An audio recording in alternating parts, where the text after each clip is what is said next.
See, all the results in your life are coming from your rituals. They start with a standard and then have rituals that follow it up. Like, for example, if you are where you want to be physically, you have very different rituals than if you're not where you want to be physically. If you're overweight, you and I both know you got a different ritual than if you're physically fit. Completely different. You get up in the morning, what's the first thing you do if you're fit? Your shoes are there, you roll over, doesn't matter how you feel, you put on your shoes, you lace them, you start walking, or whatever that ritual is. If you're overweight, you roll over and you have a very different ritual. You might roll over several times to turn the alarm clock off. You go in and get your mocha, smocha, whatever, special coffee. You stop by at Starbucks, whatever the case may be. You have your nice sugar muffin. It's supposed to be really nice for you. Whatever you do, it's a different ritual. If you have a great, passionate relationship, you have very different rituals in how you come home than if you have a lousy relationship. When you come home and the first thing you do is you're tweeting somebody or you're emailing or flipping on the news or you don't even come home. What are the rituals? Whenever I study people that are successful, what I look for is what's the standard they hold themselves to, and then what are all those little rituals that add up? Because think about it. Success and failure are not giant events. They don't just show up. You don't just suddenly become successful or suddenly have this cataclysmic event that makes you fail. It may look that way, but failure comes from all the little things. It's failure to make the call. It's failure to check the books. It's failure to say, I'm sorry. It's failure to push yourself to do things physically that you don't want to do. And all those little failures day after day come together until one day some cataclysmic event happens and you blame that. That event happened because you missed all the little stuff. Do you agree with me? And I hope that you won't settle.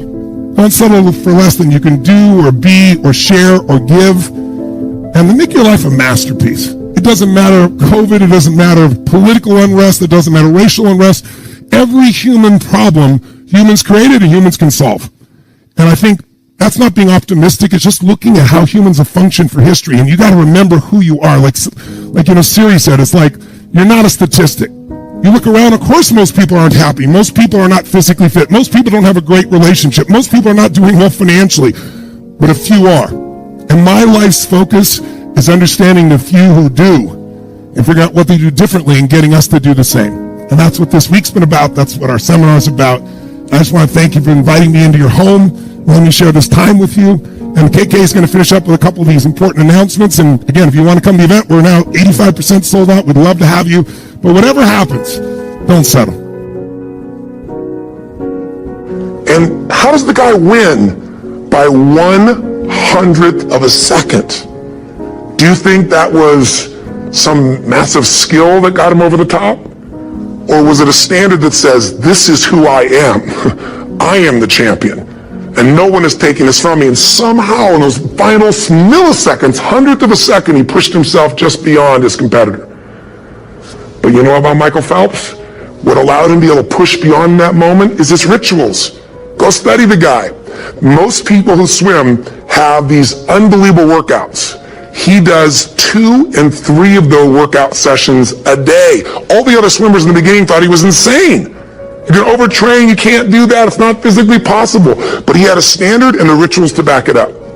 So here's my final message to you, because I've gotten carried away. I thought I was going to send you like a 5-minute message, but as you can see, there's no script here. It's just me going a little crazy with you. But I want to really see you get what you want this year. Don't let this year be like last. And if last year was great, still don't let it be that way. Raise the standard.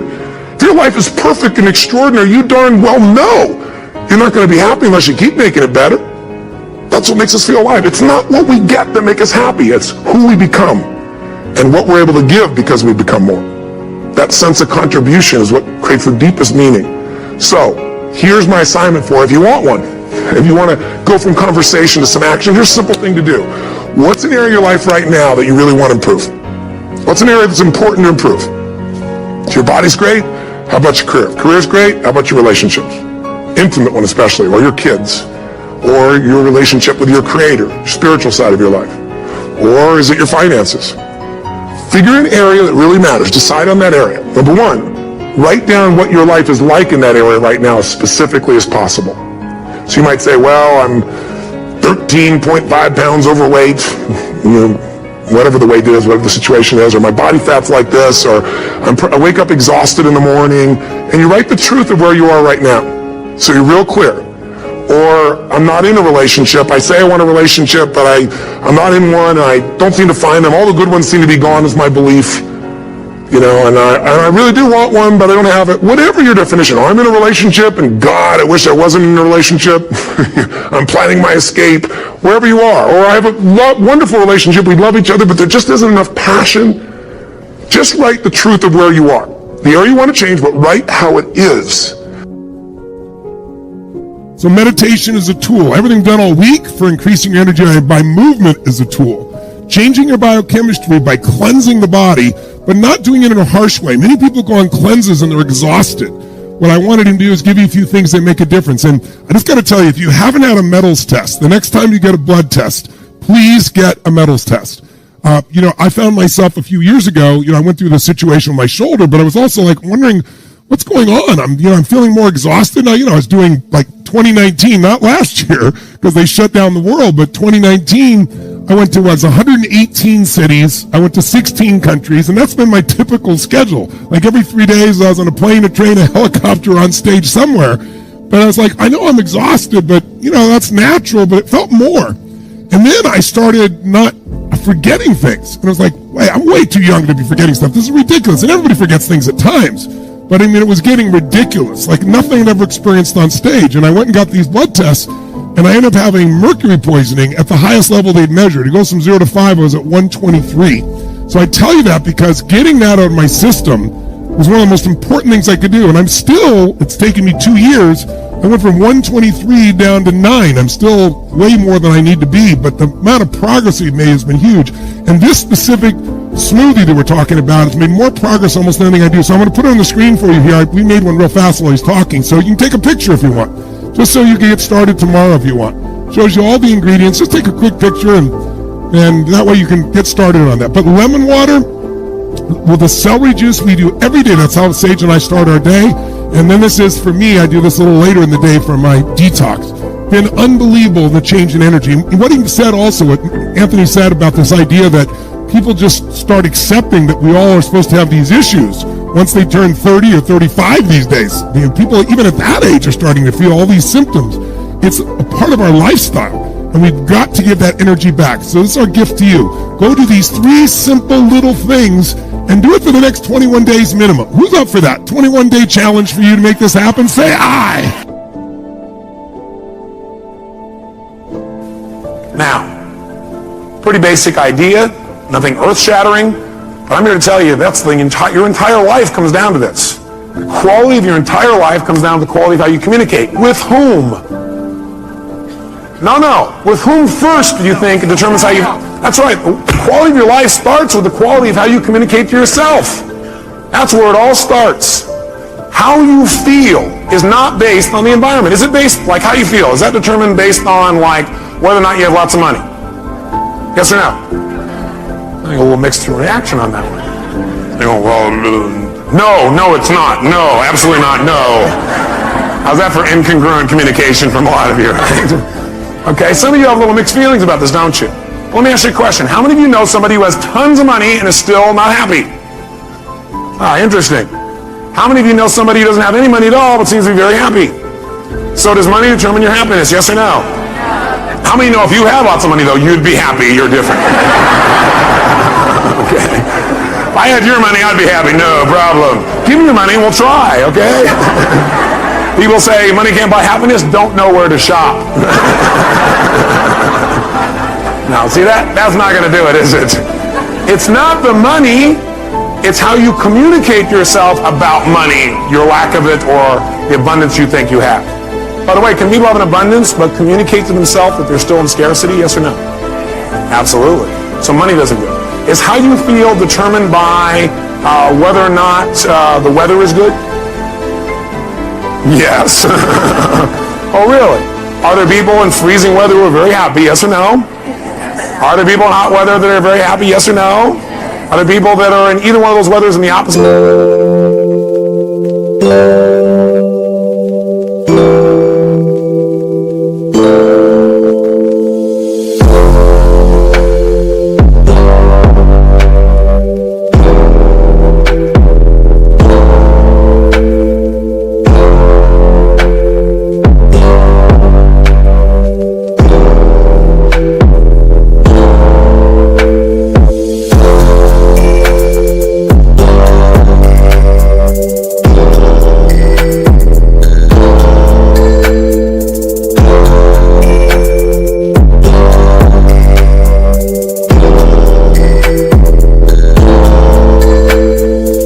three that have opposite feelings? Has that tranced you out yet? Yes.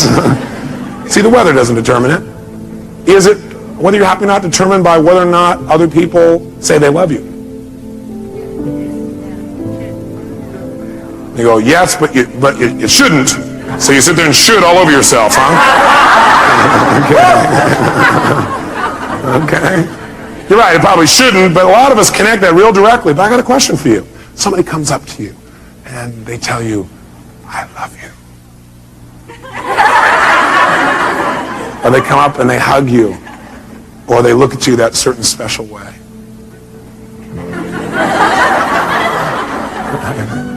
Or they kiss you passionately, and you have these feelings inside. You begin to come to attention, gentlemen.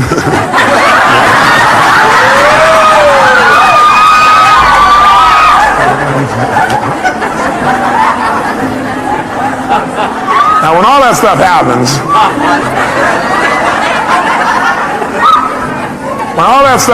my question for you is, what made all that happen? Was it really the kiss that did it? Oh, yes, sir.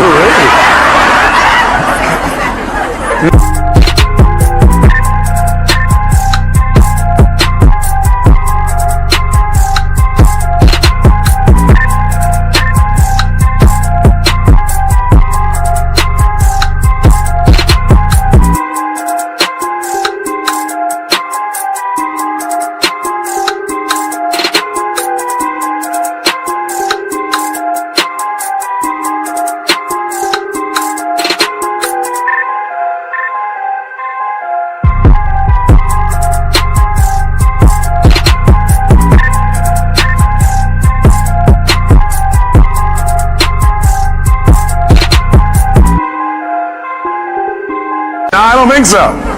If that's true, kissing your dog would get you excited. It wasn't a kiss. It was the meaning you associated to that particular moment when tissue touched tissue in that unique way. That's really it, isn't it? It isn't actually... Yes!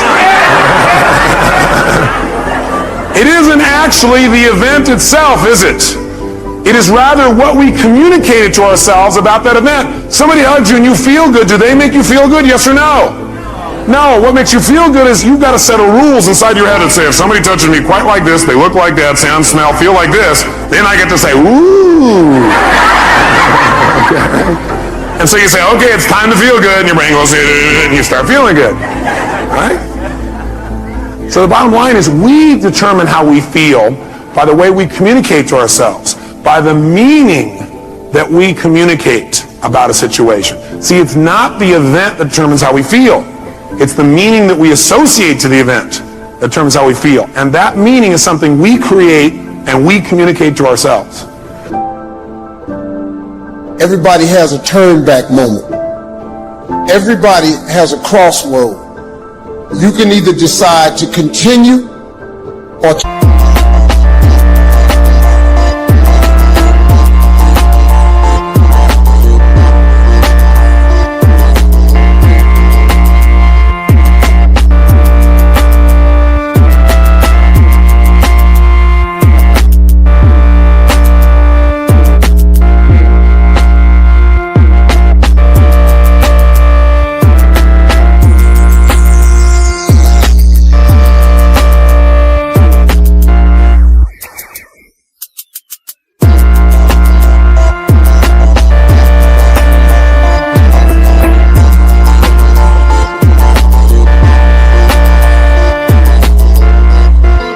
quit, to go forward or to go back.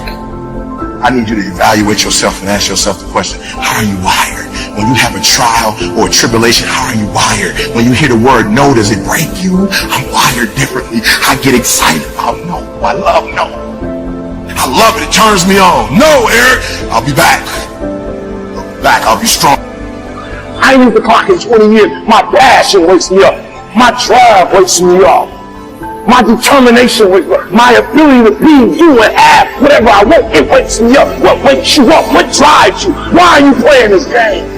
When you leave this room, you take care of doggone every single thing. I don't care where you come from. I don't care what your background is. Don't let nobody fool you. If you're willing to grind on Monday, if you're willing to grind on Tuesday, they can't stop you. I don't have to accept the life that was given to me. I can create my own reality. It's you, it's on you. You got to make that happen. Nobody's going to bring it to you on a silver platter and say, here's your dream manifested. No, it's hard. Yes, it's hard. It's difficult. Yes, right. And it's worth it.